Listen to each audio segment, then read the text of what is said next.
After all, it's a harmless glow. I'd like to suggest the following answer to help clarify things a bit. As you know, the moon's luminosity is a reflection of the sun. Its brightness and shine is a direct result of position and axis. And so when David HaMelech assures the Jewish people that God will protect them, one should not think that it only means from the direct light of the sun, but rather it includes the indirect light from the sun as well.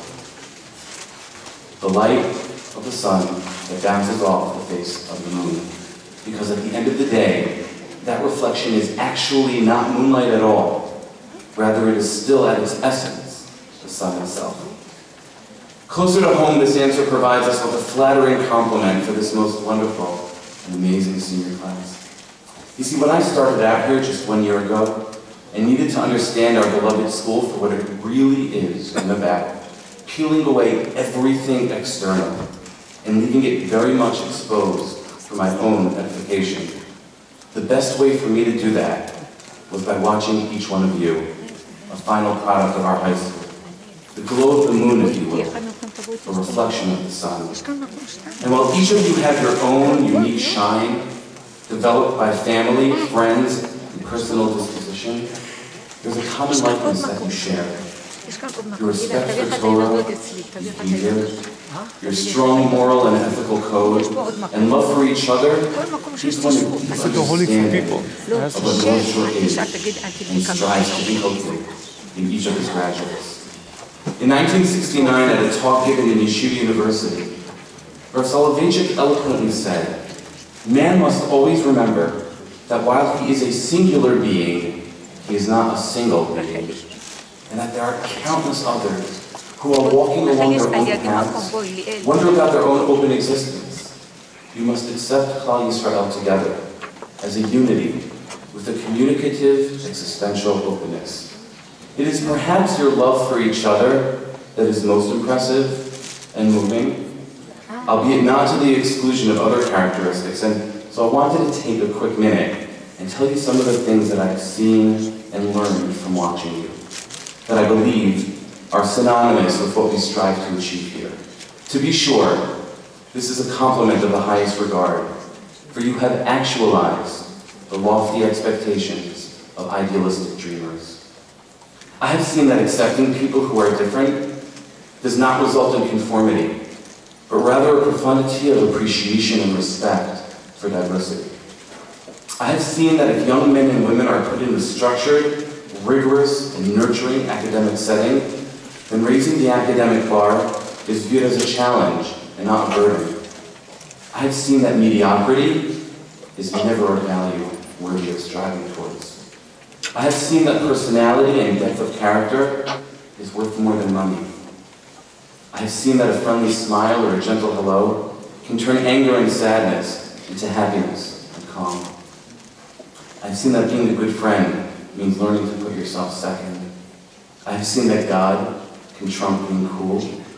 And I've seen that it's possible to create a school culture where it's cool to be smart, but even cooler to be genuine. These 8 things seem to me to be the building blocks of our school. But what makes it laudable is that these building blocks are reflected by each and every one of you, in the classroom and out of the classroom, be it in the hallways, lunchroom, or anywhere that our graduates may find themselves. You truly embody these great virtues. And these are things that became so evident to me very quickly as I began my time here.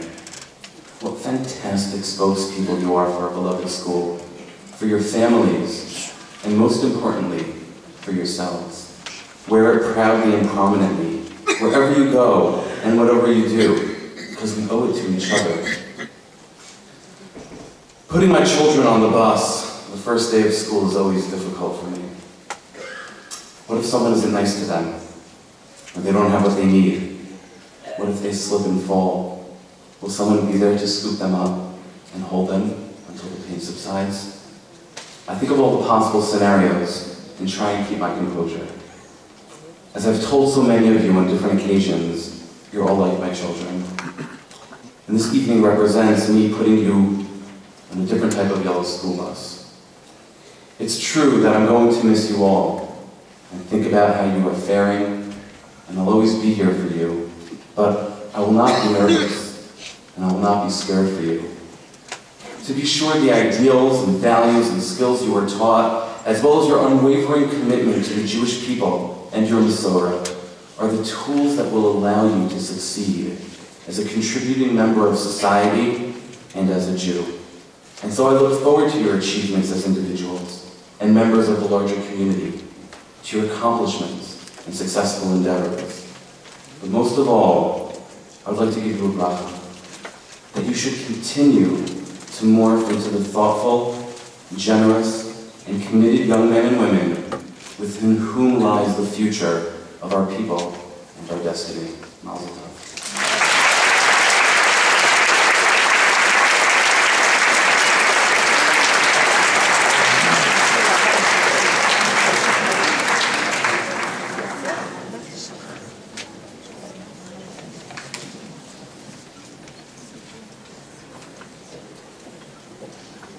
Thank you, Rabbi Weinberg.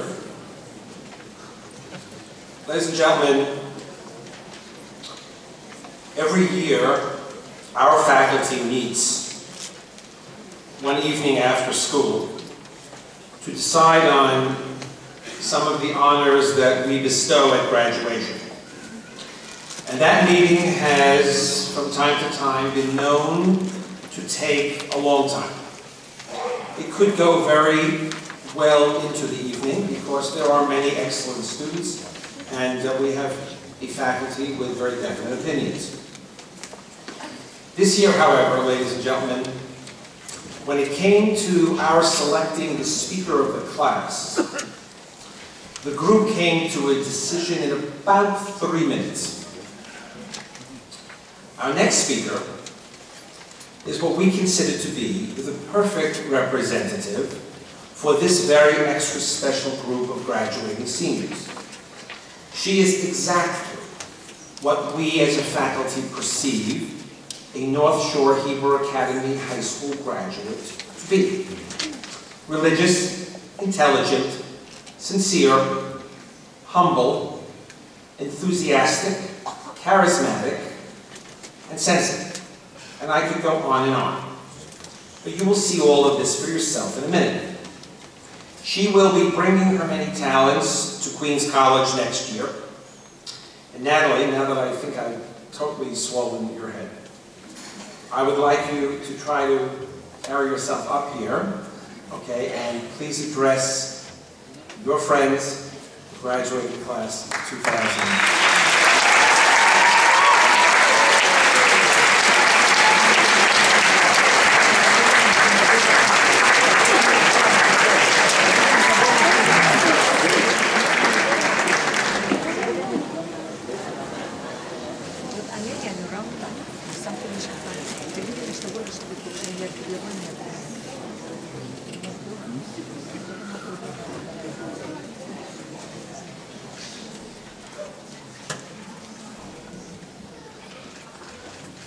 Dr. Bitow, Rabbi Weinberg, esteemed faculty, family, and fellow graduates. It is my honor to stand before you and reflect upon our journey from those first days of freshman year to the final days of senior year.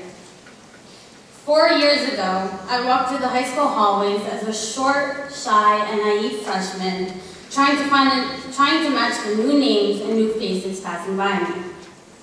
A couple of weeks ago, on our last day of classes, I watched as my tall, confident, and sophisticated classmates hugged each other, appreciating our final moments as students in the North Shore Hebrew Academy High School. When I began writing the speech, I initially felt somewhat daunted and even intimidated from the task of having to sum up what these past 4 years have meant to us in just a few short minutes. How can I possibly capture all that these magical 4 years have meant to us, both individually and collectively, in just 5 minutes? And I promise, just 5 minutes. Truth be told, it is a very difficult task, since there is so much to reminisce about. For 4 years, we've been running from class to class, taking tests, studying at every spare moment, finding internships, running in and out of the college guidance office, ensuring that our transcripts and resumes look perfect. Remember when we used to think ahead and wonder what we will be like when we grow up? Who will we become? Well, as scary as that sounds, that transformation has happened quite quickly. We are those older, more mature, and responsible young adults we used to envision just a couple of years ago. And as we stand here at graduation, which represents both a celebration of our past as well as a springboard to our future, I would like to focus my reflections by asking 3 seemingly simple questions. Where are we going from here? What experiences and lessons are we taking with us? And what are we hopefully leaving behind? So where are we going from here? Some of us will go straight to college, others will spend the next year studying in Israel. In fact, Aaron Berkowitz is already in Israel preparing for basic training in the Israeli Defense Force.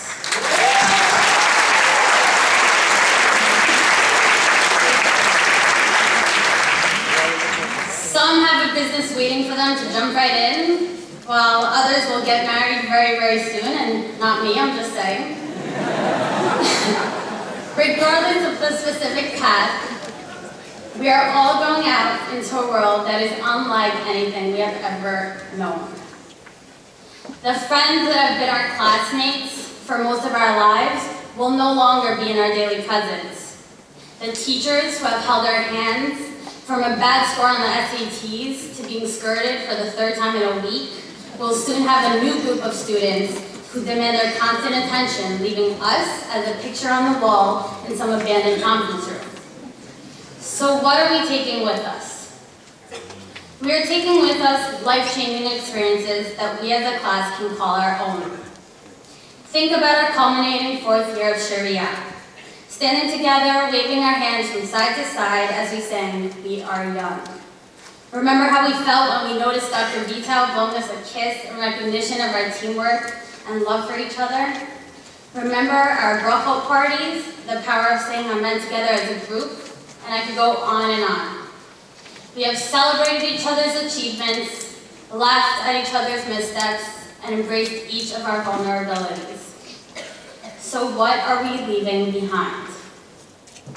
We will never fill out another Common App. We will never fill out another confusing, somewhat pointless online survey about the quality of the lettuce at the school salad bar. And we will never again risk our lives as we dash from the 800 building at 8:02 in the morning. But seriously, we will all leave behind our immature selves, the ones that expected someone else to take care of our problems. We will leave behind the notion that expectations are an unfair burden, and that hard work is something to avoid. Instead, we will embrace the values that we spent the last 4 years developing. Hard work, maintaining our traditions, focusing on what we have in common, love for Israel, commitment to learning, and our obligation to make chesed a consistent part of our daily routine. We learned from the first mitzvah that we are given as a nation, Rosh Chodesh, the blessing of a new moon, that the lunar cycle is the model for real life. Just as the new moon waxes and wanes, so too we will experience moments of fullness and completeness as the moon waxes full, and moments of confusion and vulnerability as does the moon wane. We will have many opportunities to eagerly begin anew, to proceed with caution and hard work, and to humbly be proud of our final product. Every failure is an opportunity from which we can learn, and our successes should motivate us to keep striving. I would like to end by reflecting on one final lesson, one of the most important life lessons we have taught each other. This is that success cannot come at the expense of someone else's failures. Think for a moment of the countless examples where some of us have picked up those who began to lag behind. It was not surprising to me when Dr. Vital addressed this exact observation in his letter to us in the yearbook, and I quote, "You have worked together, cheered everyone's successes, and supported each other in times of trouble. Even during the usual competitive college application process, everyone shared information and tips on the way to get things done. Let us continue to live this lesson as we enter the campuses we will attend, the communities we will help to build, and in our individual homes that we will, God willing, establish. I would like to suggest that if there is one mark that we both want to leave behind, as well as take with us, it would be this. On behalf of the class of 2012, I would like to thank all of the people who have served as our role models for the past 4 years. To our teachers, and especially to our deans, who challenged us because they saw our potential to constantly reach higher. Thank you.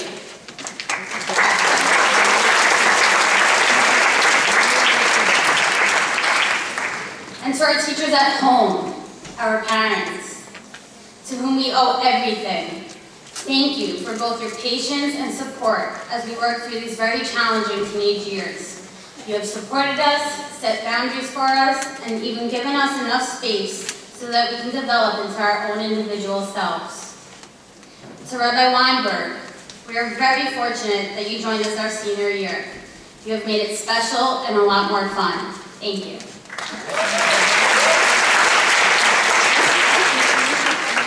And a special thanks to Dr. Vital, who somehow manages to listen to each and every one of our individual needs and do whatever he can to make us happy and help us succeed. Thank you.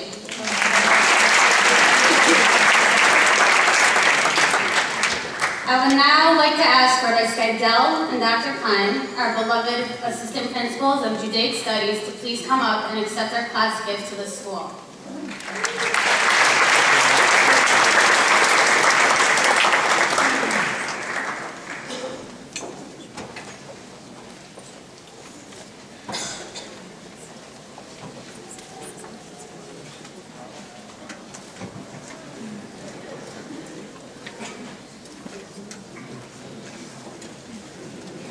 We have purchased a Hanukkah, which represents the light, energy, and spark that has been ignited within us during the years at North Shore Hebrew Academy High School by our teachers, administrators, and fellow students. The inscription reads, Hiner mitzvah v'torah or.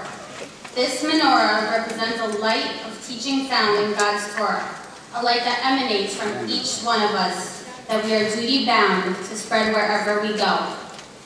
We commit ourselves to bring this light to places where it is dark, spreading knowledge, values, and peace.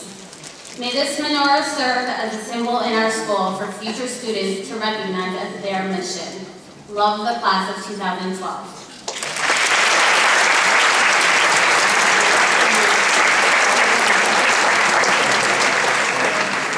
I would now like to call up Brett Lichtenberg to make a special presentation.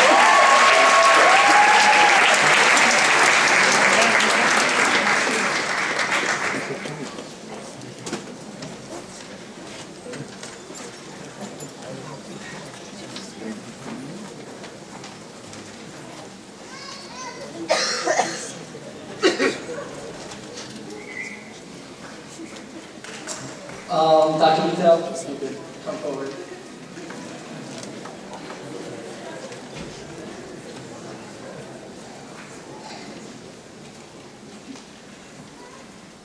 Good evening. In September of 2008, over 100 small, shy, and nervous teenagers sat in the gym looking around at so many new faces, to finally look up at one that we all knew.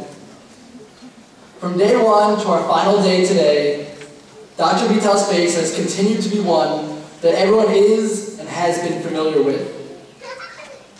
Whether it is figuring out a scheduling dilemma, talking about colleges, or just schmoozing about what's trending in local yeshiva news, Dr. Vital's door has always been open to us. His warm smile and fatherly presence has comforted us in times of need, and has guided our class to strive to the top.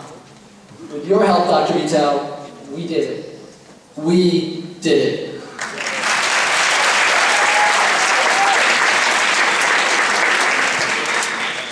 As amazing of an administrator as Dr. Vital is, it was not always his dream. That's right.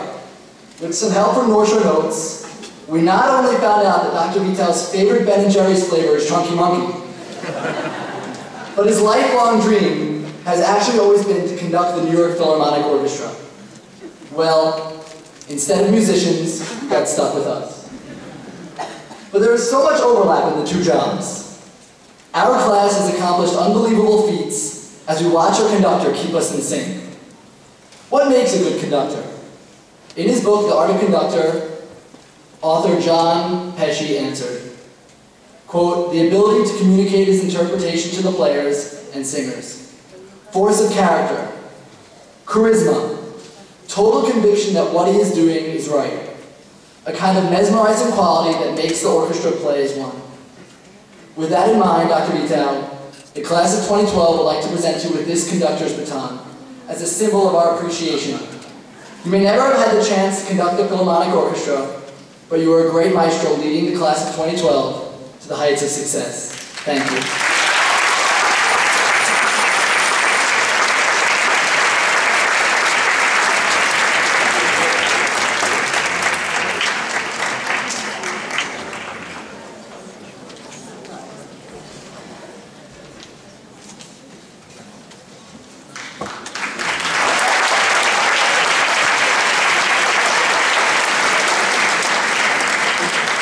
Thank you, Brett. Thank you, orchestra.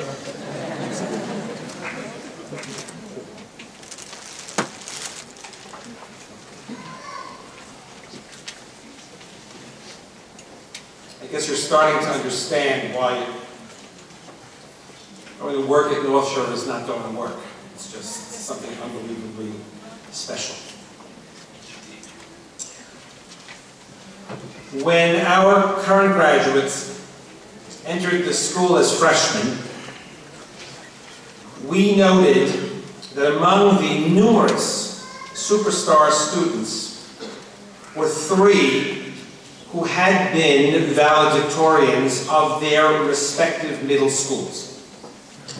And we believed at that time that we had a real horse race going, the outcome of which was completely unknown to us because we had so many excellent students coming into the school who technically could have qualified for the top spots. Now, 4 years later, when the race has come down to the wire, we have a 3-way tie.